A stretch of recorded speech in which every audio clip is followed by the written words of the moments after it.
Hello there, I'm Rebecca. I'm 28 years old, fresh off the boat of a wedding to Richard, a man 7 years, my senior. But let's rewind a bit, shall we? Let me paint a picture of the day Richard and I first met. It was at one of those fancy garden parties our parents loved to throw. I was 18, fresh out of high school, and Richard was 25, the new hotshot in his father's company. I remember him walking up to me, a glass of champagne in one hand. "Rebecca, right?" he asked, his voice smooth as silk. "I've heard a lot about you." I remember blushing, not knowing what to say. "And you're Richard.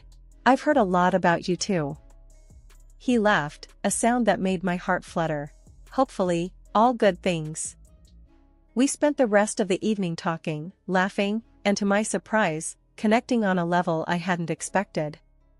It was that night that our parents, seeing us together, got the idea of us getting married. It took a few more years, but eventually, their plan came to fruition. Before we got married, we signed this prenup. It was a pretty simple deal. If one of us cheated, the other got to call it quits and walk away with a cool $3 million. I had no plans of playing away, so I put pen to paper without batting an eyelid. I remember the day we signed that agreement. My dad, a man of few words but a heart as big as an ocean, looked at me with concern in his eyes. "Are you sure you're okay with this, Rebecca?" he asked. His voice was steady, but I could hear the underlying worry. "Dad, it's fine," I reassured him, giving him a quick hug. "I trust Richard, and he trusts me. This is just a formality." Richard was there too. It was he who insisted on signing this paper. "I don't want you to feel like you're being cornered, Rebecca," he said, his voice sounded a little strained. "If you're not comfortable with this, we can discuss it more." But I just shook my head and smiled at him.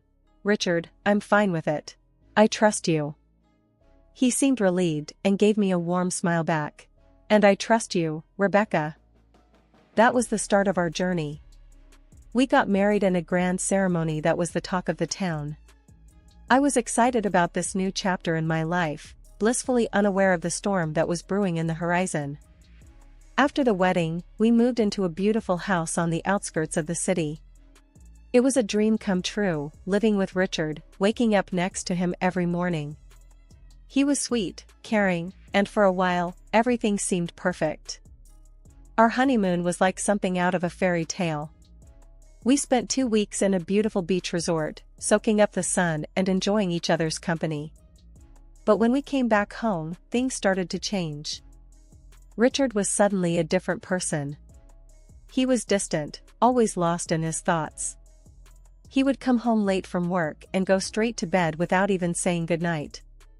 We started sleeping in separate rooms, eating at different times, and barely spoke to each other. One day, I decided to confront him. "Richard," I said, trying to keep my voice steady.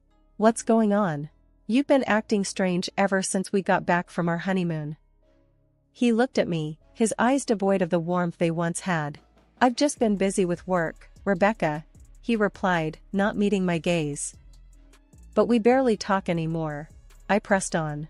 "We're living like strangers in our own home." He sighed, running his fingers through his hair. "I know, Rebecca. I'm sorry. I'll try to make more time for us." But things didn't change. If anything, they got worse. Richard started coming home even later, sometimes not until the early hours of the morning. He stopped eating with me, and we barely saw each other. I started having suspicions. Was he seeing someone else? The thought made my stomach churn, but I couldn't ignore the signs. I decided to confront him again. "Richard," I said one night when he came home late. "Are you seeing someone else?" He looked shocked at my question. "What? No, Rebecca, I would never do that to you." "But you're always out, you never spend time with me," I said, tears welling up in my eyes. "I told you, it's just work," he said, his voice firm. "I'm not cheating on you, Rebecca." But I couldn't shake off the feeling that something was wrong. Richard was not the man I had married. He was distant, cold, and seemed to be hiding something. I didn't know what to do. I loved Richard, but I couldn't live like this. I decided to do some digging. If Richard wasn't going to tell me what was going on, I would find out for myself. I started by checking his phone when he was in the shower.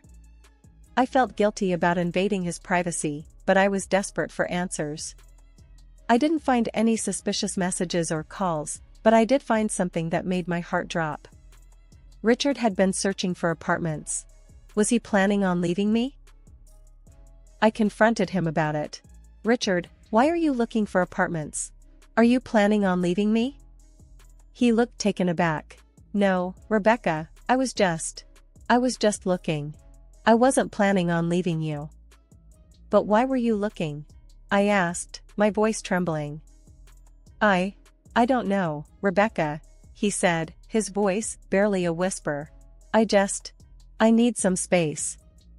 One day, I decided to talk to my mom about it. She's always been my rock, my go-to person when things get tough. Mom, I said, I don't know what to do. Richard's changed. He's not the same person anymore. My mom listened, her face full of concern. Rebecca, she said, you're both still adjusting. You're newlyweds. It takes time to build a life together. I wanted to believe her, wanted to believe that this was just a phase, that things would get better. But deep down, I knew there was more to it. Richard was hiding something, I could feel it. I tried to shake off the feeling, tried to convince myself that Mom was right. But the feeling wouldn't go away. It was like a nagging voice in the back of my mind, constantly reminding me that something was off. A few weeks later, I gathered my courage and approached Richard. I need a job, I said, looking him in the eye. He looked surprised. You want to work? He asked, raising an eyebrow. I nodded. Yes, I need to do something, Richard. I can't just sit at home all day. He thought for a moment, then said, I can offer you a job at my foundation. We help kids in tough situations. Would you be interested? I was taken aback. Richard's foundation was well known for its work with children. I had always admired the work they did. Yes, I said, without a moment's hesitation. I'd love to. Working at the foundation was a breath of fresh air. I was busy, I was doing something meaningful. I met kids who were strong, resilient, kids who had seen more hardships than any child should. It was heartbreaking, but it was also inspiring. The job kept me busy, kept my mind off the problems at home. Richard and I had our issues, but at least during the day, I had something else to focus on. The work was tough, emotionally draining, but it was worth it. I felt like I was making a difference, like I was doing something important. And for the first time in a long time, I felt happy. But even then, I couldn't shake off the feeling that something was off. Richard was acting strange, distant. I couldn't put my finger on it, but I knew something was wrong. And I was determined to find out what it was. Left with a whirlwind of questions and a heart heavy with betrayal, I decided to hire a private detective. I needed to know if Richard was cheating on me.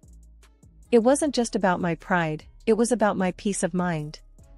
I couldn't live in the shadow of doubt, constantly wondering what went wrong. And then there was the prenup, the one we signed before we got married. If Richard was cheating on me, it wasn't just a betrayal, it was a costly mistake. I found a detective agency in the city, run by a man named Joe.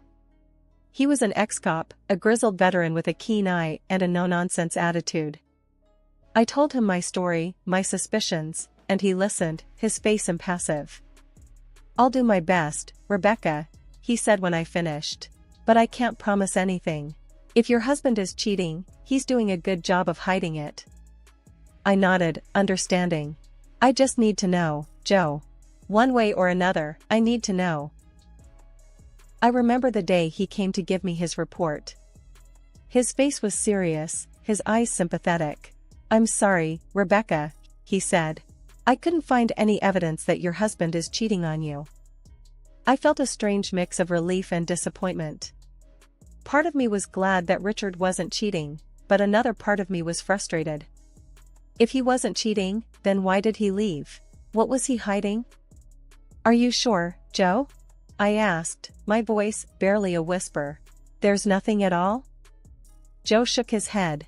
I'm sorry, Rebecca. I know this isn't what you wanted to hear. I thanked Joe and paid him for his services. As I watched him leave, I felt a profound sense of loss. I was back where I started, with more questions than answers. I was working at a charity fund when he walked in. His name was Daniel, the new guy. He was handsome, with a charming smile that could light up a room. He was smart, with a quick wit and a sharp mind. He was funny, with a sense of humor that could make anyone laugh. And he looked like a famous actor, with his chiseled features and striking good looks. In short, he was my ideal man. But as much as I was drawn to Daniel, I couldn't shake off a feeling of unease.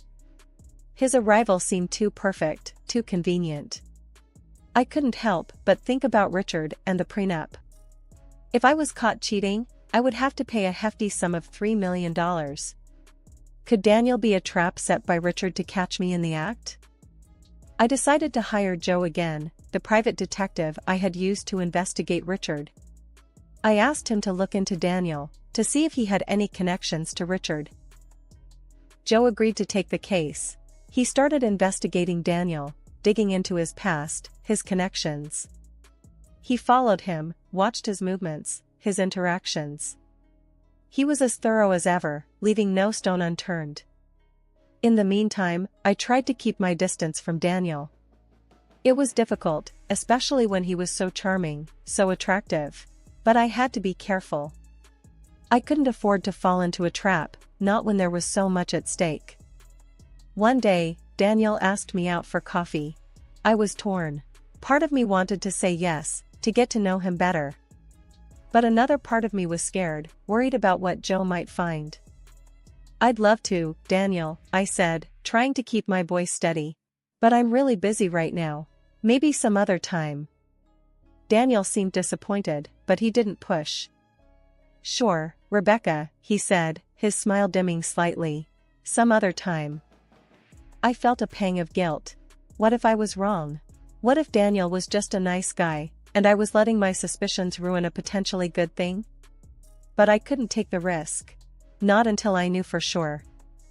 A few days later, Joe came to give me his report. His face was serious, his eyes hard. I'm sorry, Rebecca, he said. But your suspicions were right. Daniel is working for your husband. I felt a rush of emotions. Anger at Richard for trying to trap me. Relief that I hadn't fallen for it. Sadness that Daniel wasn't who I thought he was. But above all, I felt a sense of vindication. I wasn't crazy. My suspicions were valid. Thank you, Joe, I said, my voice choked. You've done a great job. As I watched Joe leave, I felt a strange sense of closure. I had dodged a bullet, avoided a costly mistake. But I had also lost something. The image of the ideal man, the hope of finding love again. It was a bitter pill to swallow. But I wasn't going to let this get me down. I was stronger than that. I was going to move on, to find happiness again. I didn't need an ideal man. I just needed someone who was real, who was honest. And I was going to find that person, no matter what. I could have sent Daniel packing right then and there, but I decided to take a different route. I chose to play along, to befriend him.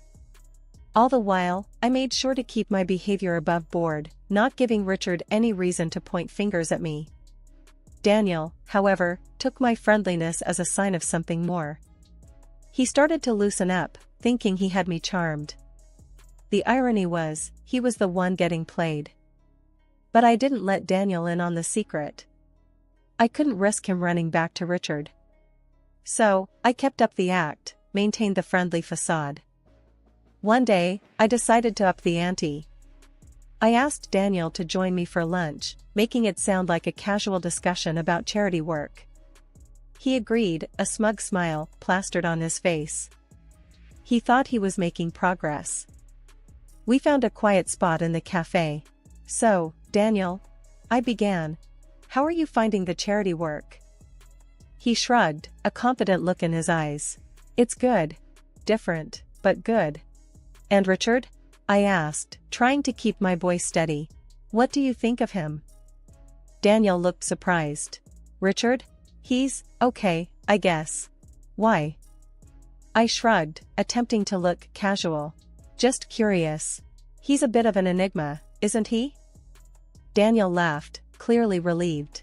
Yeah, he can be a hard one to read. We continued to chat about work, about life.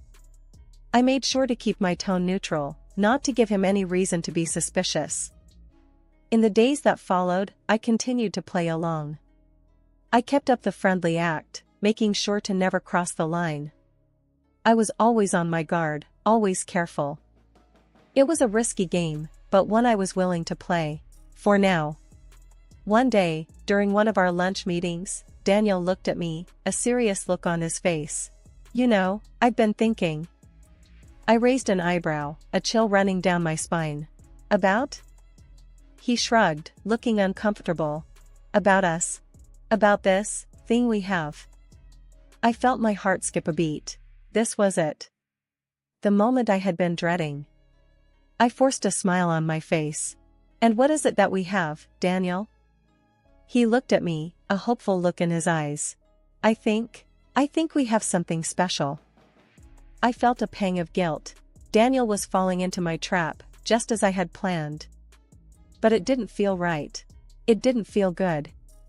But I had to keep up the act, had to keep playing the game. So, I smiled at Daniel, a fake smile plastered on my face.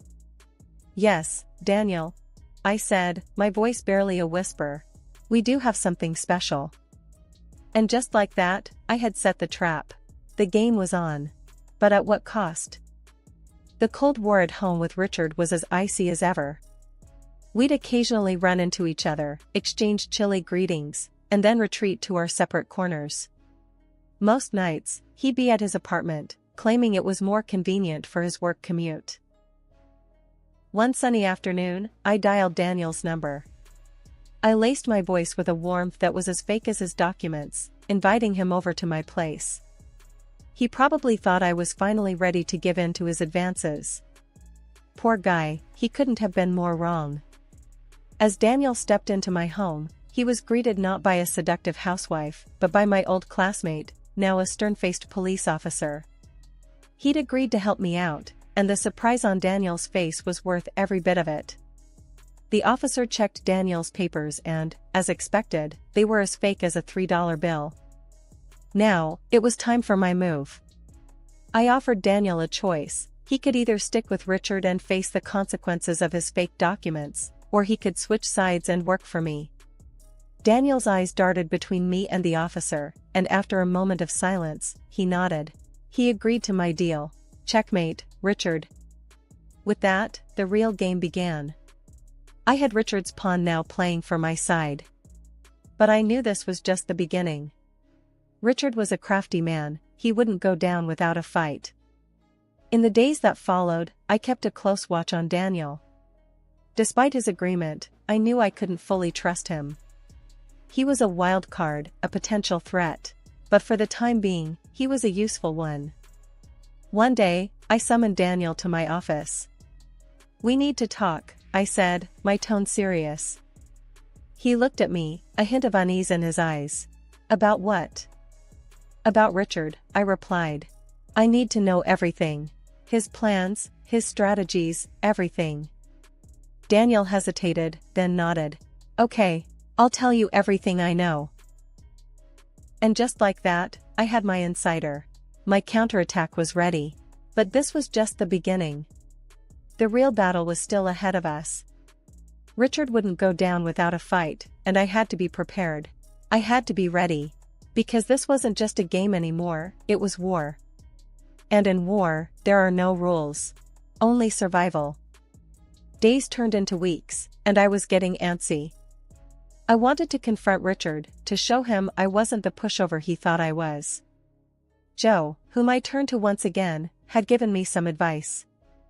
Push Richard, he'd suggested. Make him think you've fallen into his trap. It was a gamble, but I was ready to play the game. So, Daniel and I staged a photo shoot. We posed in ways that could be seen as compromising, as proof of an affair. But we were careful. We kept the originals, where everything was as innocent as a Sunday school picnic. Once the photos were ready, I gave them to Daniel. "Give these to Richard," I'd said, handing over the envelope. "Let him draw his own conclusions."